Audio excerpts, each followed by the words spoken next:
In this chapter, we'll cover how to create an Android virtual device, how to create a basic project, and how to run that basic project. In this first section, we will cover how to create the AVD, the Android virtual device. In the Tools menu above, you'll see that we have a choice for several things, but the one we care about is Android. Select Android, and under that selection, there's a pop-up for several options. One we care about is AVD Manager. You'll see that we're presented with a dialog box with 3 virtual devices that have been created already for us. Well, we want to create our own virtual device because in my case, I want to work with a tablet device that isn't available right now.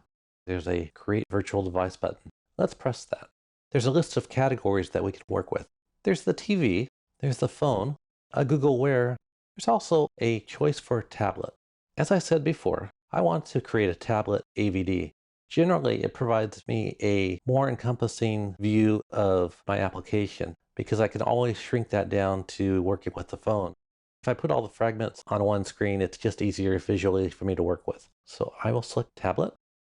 At that point in time, we see we have different screen resolutions we can work with. The one that I would like to work with is the Nexus 10. You'll see the resolution is 2560 by 1600. Let's go ahead and select Next. And you'll see a list box of system images that we can choose from.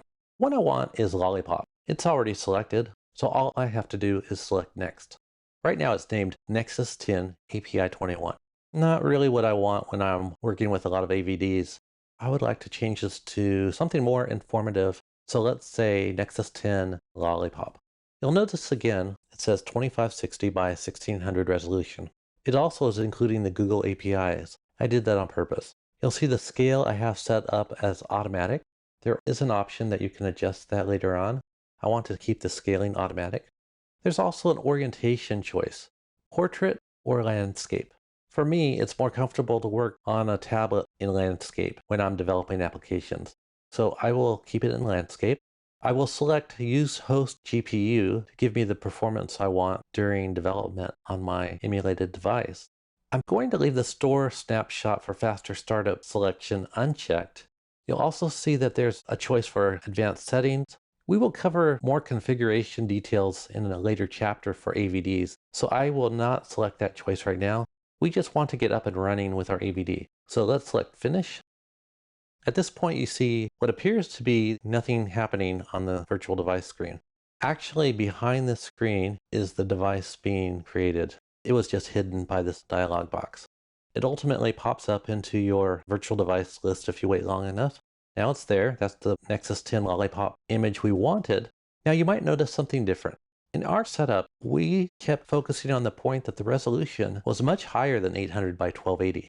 The machine that I'm currently working on has a much lower resolution than what was available for the choice that I made for that image. So it downsized it automatically for me, which is really nice. So that way I will not be outside the boundaries of what my viewable screen is on my development box.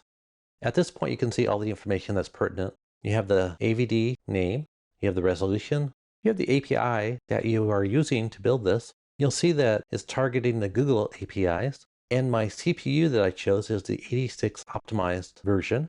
The size on the disk is approximately 650 megabytes.